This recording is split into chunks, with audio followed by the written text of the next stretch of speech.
혹시 내 인생의 각본을 나 모르게 누군가 쓰고 있는 것 같다는 느낌 받아보신 적 있나요? 왜 어떤 날은 아무리 애를 써도 일이 꼬이기만 하고 어떤 날은 신기할 정도로 모든 것이 순조롭게 풀리는 걸까요? 왜 선량한 사람에게 불행이 찾아오고 악한 사람이 부와 명예를 누리는 것처럼 보일까요? 만약 이 모든 우연처럼 보이는 현상들 뒤에 중력처럼 명확하고 정교하게 작동하는 우주에 숨겨진 법칙이 존재한다면 당신은 그 비밀을 마주할 준비가 되셨습니까?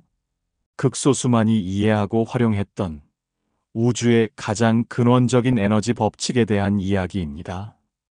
우리는 살면서 업보 혹은 카르마라는 말을 종종 듣습니다. 보통 착한 일을 하면 복을 받고 나쁜 짓을 하면 벌을 받는다는 단순한 인과응보의 개념으로 이해하죠. 하지만 이 단순한 도덕률만으로는 세상의 부조리를 다 설명할 수 없습니다. 그래서 많은 사람들이 카르마를 그저 해묵은 미신이나 종교적 가르침으로 치부해버립니다. 하지만 카르마는 본래 심판이나 처벌의 시스템이 아닙니다. 카르마의 어원인 산스크리트어 크리는 행위 그 자체를 의미합니다. 즉, 카르마는 행위의 법칙이자 에너지 보존의 법칙에 가깝습니다. 당신이 세상에 내보내는 모든 생각, 모든 말, 모든 행동은 사라지지 않는 하나의 에너지 파동이 되어 우주에 각인됩니다. 그리고 그 파동은 언젠가 어떤 형태로든 반드시 당신에게 되돌아온다는 것. 이것이 바로 카르마의 핵심 원리입니다. 마치 고요한 호수에 돌을 던지면 동심원이 퍼져나가 결국 가장자리에 닿았다가 다시 중심으로 돌아오는 것처럼 말이죠.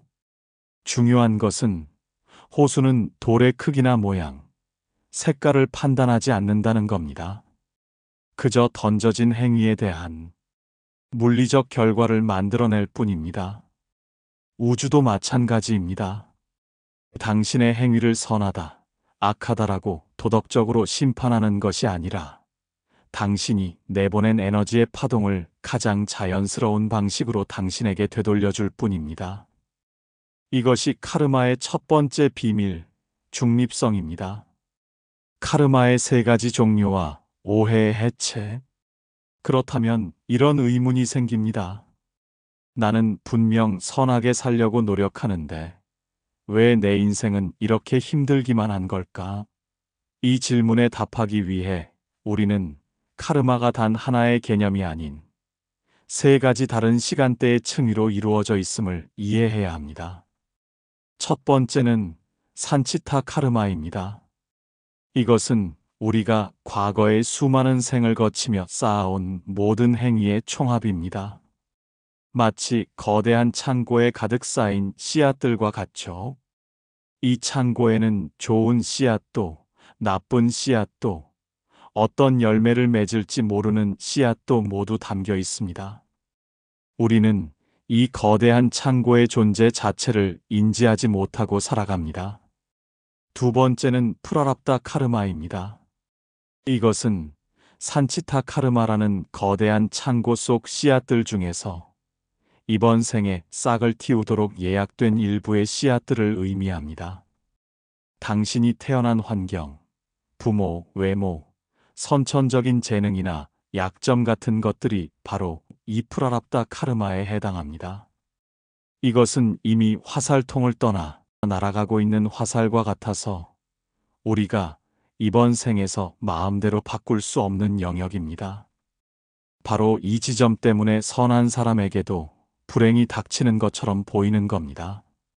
그것은 지금의 행위에 대한 즉각적인 벌이 아니라 과거 창고에서 꺼내온 발아할 시기가 된 씨앗의 결과인 셈이죠. 여기서 대부분의 사람들이 좌절하고 운명론에 빠집니다. 어차피 정해진 거라면 노력해서 뭘 하나? 하지만 가장 중요한 세 번째 카르마가 남아 있습니다. 세 번째는 아가미 카르마입니다.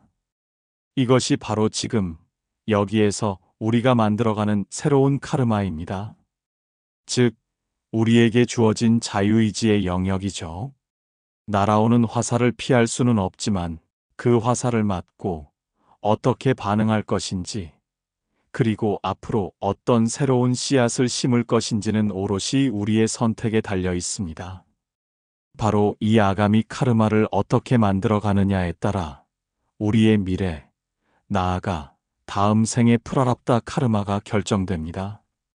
결국 카르마의 법칙은 우리를 숙명이라는 감옥에 가두는 법칙이 아닙니다. 오히려 우리에게 삶의 창조자로서의 무한한 책임과 권한을 부여하는 가장 공평한 법칙인 것입니다. 이것이 카르마의 두 번째 비밀, 자유의지와 창조성입니다.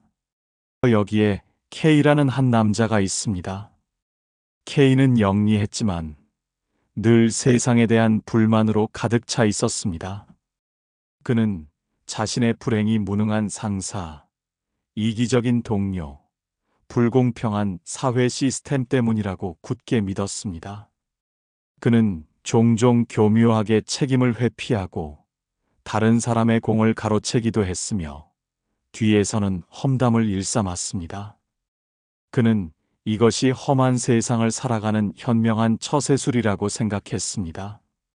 그런데 이상하게도 그의 인생은 점점 더 꼬여만 갔습니다. 중요한 프로젝트에서는 늘 예상치 못한 문제가 터졌고 동료들은 그를 은근히 따돌렸으며 상사의 신임도 얻지 못했습니다. 그는 역시 세상은 썩었어. 운 좋은 놈들만 성공하는 더러운 세상이라고 생각하며 더욱 냉소적으로 변해갔습니다. 그는 자신이 세상에 던지고 있는 의심과 비난, 책임 회피라는 에너지의 돌멩이들이 정확히 불신과 고립, 실패라는 파동이 되어 자신에게 돌아오고 있다는 사실을 전혀 깨닫지 못했습니다. 그러던 어느 날, K는 큰 실수를 저질러 회사에서 해고당할 위기에 처했습니다.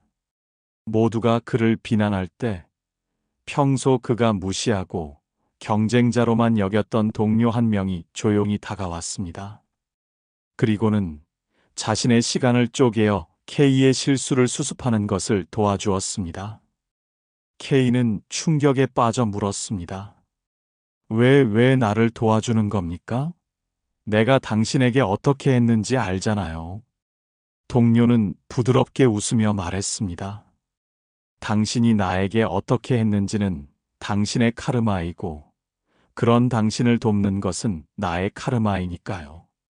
그리고 K씨, 저는 K씨가 혼자서 모든 짐을 지고 힘들어하는 모습을 계속 봐왔습니다. 이제 그만 내려놓아도 괜찮아요. 그 순간 K의 내면에서 단단하게 굳어있던 무언가가 깨지는 소리가 났습니다.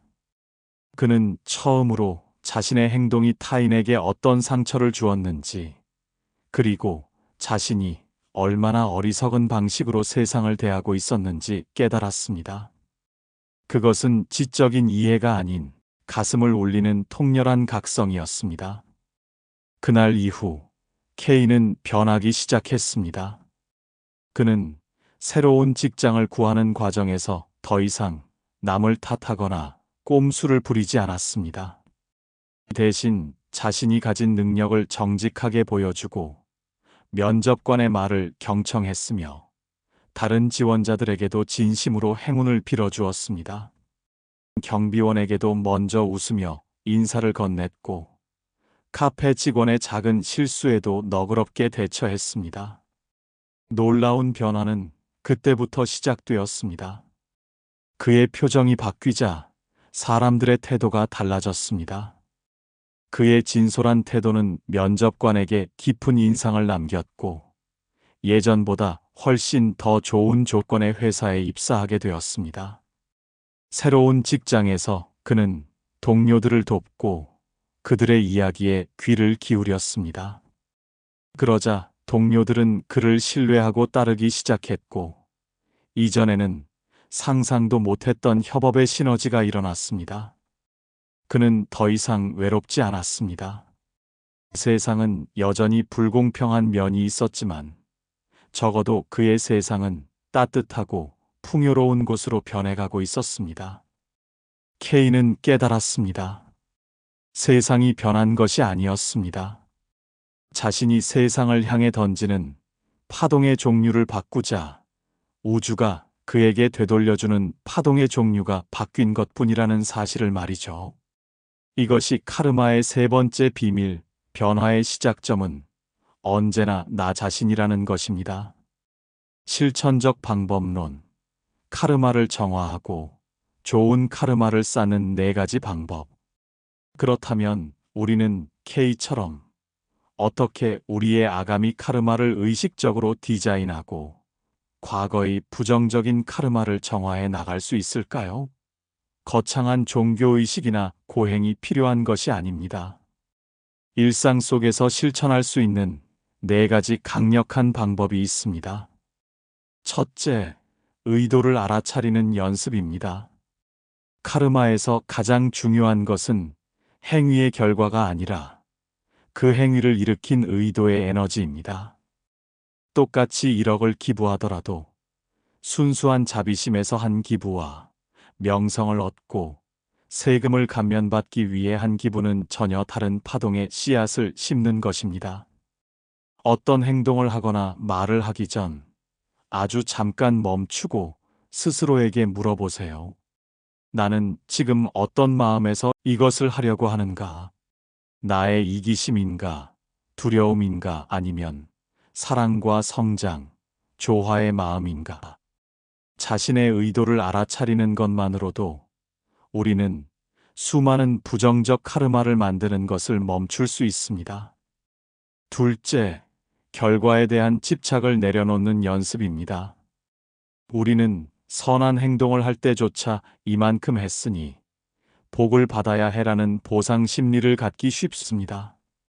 하지만 이런 집착은 그 자체로 또 다른 긴장과 불안의 카르마를 만듭니다. 진정한 카르마의 법칙을 신뢰한다면 우리는 그저 씨앗을 심는 행위에만 집중하면 됩니다. 열매는 우주가 가장 적절한 때와 방식으로 돌려줄 것입니다. 이것이 카르마 요가, 즉 결과에 대한 집착 없이 행위 그 자체에 헌신하는 수행의 핵심입니다. 나는 나의 역할을 할 뿐, 결과는 우주의 몫이다라고 되뇌어 보세요. 마음에 놀라운 평화가 찾아올 것입니다. 셋째, 수용과 용서의 실천입니다. 우리의 삶에 나타나는 불행이나 어려움을 원망하고 저항하는 것은 날아오는 화살을 향해 달려드는 것과 같습니다. 고통만 가중될 뿐이죠. 일단 이것은 내가 과거에 심은 씨앗의 열매이구나라고 담담하게 수용하는 것이 카르마를 해소하는 첫걸음입니다. 더 나아가 나에게 상처를 준 사람을 용서하는 것은 그를 위해서가 아니라 그와 엮인 부정적인 카르마의 사슬을 끊고 나 자신을 자유롭게 하기 위함입니다. 용서는 과거의 어두운 창고를 비워내고 새로운 씨앗을 심을 공간을 만드는 가장 강력한 정화의식입니다. 넷째, 일상 속 감사와 나눔의 습관화입니다. 감사는 지금 가진 것들에 대한 긍정의 파동을 우주에 보내는 행위입니다. 없음이 아닌 있음에 집중할 때 우주는 우리에게 더 많은 있음의 경험을 되돌려줍니다. 아침에 눈을 떴을 때, 따뜻한 커피 한 잔을 마실 때, 길가의 꽃을 볼 때, 그 순간에 존재하는 기쁨을 느끼고 감사하는 습관을 들여보세요. 그리고 아주 작은 것이라도 나누는 습관을 가져보세요. 물질적인 것이 아니어도 좋습니다. 따뜻한 미소, 친절한 말 한마디, 다른 사람의 이야기를 들어주는 시간. 이 모든 것이 당신의 카르마 통장에 차곡차곡 쌓이는 황금 씨앗들입니다. 우리는 오늘 카르마의 비밀을 찾는 여행을 했습니다. 카르마는 더 이상 당신을 옥죄는 족쇄나 막연한 두려움의 대상이 아닐 것입니다. 이제 카르마는 당신 손에 쥐어진 당신의 인생을 원하는 방향으로 조각해 나갈 수 있는 가장 정교하고 강력한 창조의 도구입니다. 기억하십시오. 당신의 삶은 결코 우연의 연속이 아닙니다. 당신이 지금 겪고 있는 모든 일은 과거 당신이 보냈던 에너지의 메아리이며, 당신이 지금 보내고 있는 모든 생각과 말과 행동은 미래의 당신에게 도착할 편지입니다. 당신은 운명의 피해자가 아니라 당신의 우주를 창조하는 유일한 건축가입니다. 어떤 씨앗을 심으시겠습니까? 어떤 파동을 일으키시겠습니까? 어떤 미래를 조각하시겠습니까? 그 선택은 오직 당신의 몫입니다. 오늘 마음연의 이야기가 당신의 마음에 작은 울림을 주었다면 구독 버튼을 눌러주세요. 지금까지 마음연이었습니다. 감사합니다.